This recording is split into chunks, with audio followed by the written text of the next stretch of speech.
well, he's written books about the heartbreaks of being a Minnesota sports fan. Dan Minnesota Geisbauer just released the final part of a documentary. This is about the history of the North Stars, and he joins us here this morning with more. Hi, Dan. Welcome back. Hi. Thanks for having me. Yeah, we've had you on before. For people who didn't see that episode, tell them a little bit about yourself. Like, what's up with your love for Minnesota sports? Well, Where'd that come from?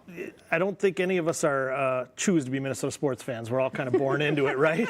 And I grew up Minnesota sports fan, and my parents are big sports fans. All my friends are sports fans, and just it's who we are. And you've taken this love for, I don't even know if love's the right word for Minnesota. Passion for Minnesota sports. Good, yeah. And you wrote a book. We had you on, and you've got a hat on right now. Yep. You wrote a book about the Minnesota Fighting Saints. Tell us a little bit about that book. Well, when I was here before, we were kind of talking. It was Hockey Week, and we were talking about the story of the Fighting Saints. Well, that book was a spin-off of this amateur documentary I've been working on about the North Stars. Because in the 70s, the North Stars competed with the WHA, the Minnesota Fighting Saints, for fans and dollars and things like that. So and during that, it was like these Fighting Saints stories were, man, they're crazy and wild, and these guys kind of needed their own story. So I took a break from this documentary I was working on and wrote that book about the Fighting Saints. It's still sitting on my table. I started, and it's interesting. It really is. Yeah, it's if you've ever seen the movie, pretty much everything in the movie really happens. That's crazy. Yeah, so. All right, let's talk about the documentary, which is why you're here today. Yeah. You've been working on this for several years now. 4 years. 4 years. It's a 4-part documentary. Correct. You're releasing it. Tell us a little bit about the documentary. So during the pandemic, we were all at home and looking for things to watch, and everybody's throwing things out on social media recommendations, and somebody suggested this California Seals documentary, which is really great. And the California Seals joined the NHL the same year that the North Stars did. And it just kind of occurred to me that, why did the California Seals have this documentary and there's no documentary about the history of the North Stars? Somebody should really make one. It's like, well, I'm at home sitting here doing nothing, and why don't I try? And granted, it's an amateur documentary. It's, I don't have like a team of researchers and writers, and it's me. I'm an army of one. But I started making it. I broke it into 4 parts, kind of, the 4 main decades.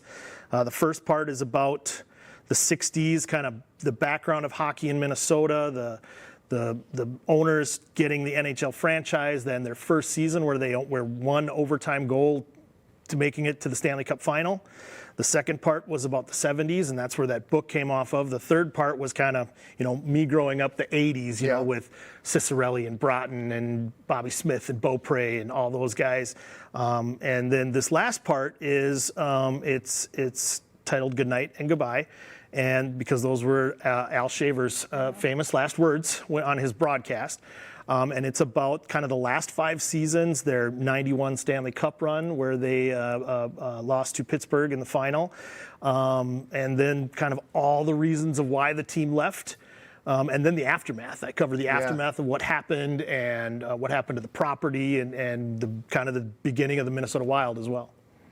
The property, I think, is something that people really talk about the good old days. And, where the Mall of America is now, it's changed so much. But you can actually still kind of go, if you go to the Mall of America, and if you know what you're looking for, you can still get some clues to the past. Yeah, so in the mall, there are markers where the Met Stadium home plate was. There's a marker where the Met Stadium 50-yard line was for the football team. There's a chair up on the east side wall where Harmon Killebrew hit the longest home run in stadium history. But there is nothing on that property that marks where Met Center was. And even though the North Stars played there longer than both the Vikings and the Twins. So I took satellite imagery, you're kind of seeing it on the screen here right now, and I found like a satellite image from 1991 when Met Center was still there, and I kind of superimposed it with a satellite image from now, and I tried to figure out where center ice was. Wow. And I could be off by 5 or 10 feet but I think I'm pretty close. It's a parking spot right outside of IKEA. IKEA, okay. And my son and I went over there and we drew in sidewalk chalk. We drew like an N and we took some photos there. And every time we go out to the mall, we try to redraw it. If weather washes it away. I'm hoping, it's my hope that maybe the Wild or the City of Bloomington or somebody will put one of those markers. There it is, right there, the North Stars. That would be a pretty easy thing to do, There's some right? paint there, right? You'd think so. If that ended up being Yeah. it. Dan, when you were doing this documentary, I mean, what were you? I'm curious what your feels were, right? Were you proud when you were doing it? Were you frustrated when you were putting this together? What were your feels, and what are you hoping that others will feel from this or take away from it? I think it's a hard watch for some people because people really cared about the North Stars. And when I was writing my first book, I had to go back and watch the 2009 NFC Championship, and I hadn't watched it in 10 years. It's hard to rewatch that stuff. But, I put a lot of good highlights in there, and hopefully it'll make people feel good about it and have some closure. I'll admit it was hard for me to get through that final. I think the last 2 years I really procrastinated because I was struggling with getting through it, Just coming to grips with the fact that when the North Stars left, they took part of me with them. Yeah. They just did. I mean, I love the Wild, and I think it's great that now they're starting to embrace that history with their North Stars throwbacks jerseys, but the North Stars were me growing up. You growing up. Yeah. So I know you're a school teacher, and school's starting here in 3 weeks, I suppose? 3, 4. We're after Labor Day. Okay, so anything you're working on next projects? Well, actually, right now I'm taking a break. I've got a few ideas for some books and some writings and things, but nothing big right now. Honestly, when I started this project, I kind of did it as like a rough draft. So I kind of was hoping that, once I got done with it, maybe somebody would want to produce it and do it professionally. So, if there's anybody out there, have your people call my people, and maybe we can do it right and get more interviews and more highlights and things. So that would be ideal.